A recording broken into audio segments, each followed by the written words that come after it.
Inky Johnson said that champions are made on the other side of I don't feel like it. And I heard that just the other day and it hit me here, here, and here. So I am getting ready.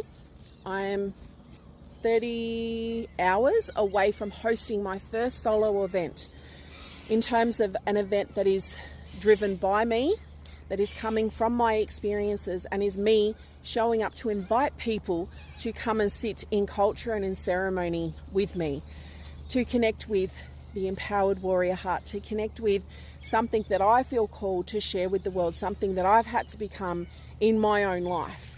And our first event is the 11th of January, and then our next event will be the 1st of February.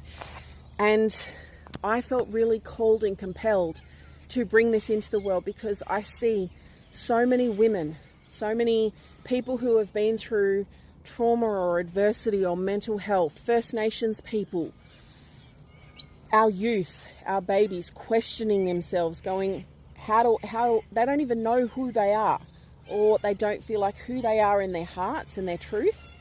If they do know who they are, or they have the courage to go there, they don't feel like they can be that in the world, that it's not safe to be themselves in the world, or that that's not good enough, or that they're not worthy, or that they won't belong in the world or in their worlds if they start to speak their truth, if they start to be their truth, if they start to stand in their power and they start to follow their hearts. And yet I know that when we connect to our heart, we bypass trauma and we bypass our ego, because our hearts only speak truth.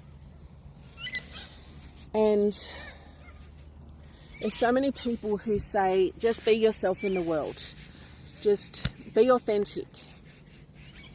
And I know that in order for the people that I'm meant to serve to find me, I need to be myself in the world so that they can find me. But how am I supposed to be myself out there when I can barely be myself in here and be true to myself, be real with myself? These are the questions I ask because this is the experience that I've gone through, and I've gone through different iterations of this, different versions of this my whole life.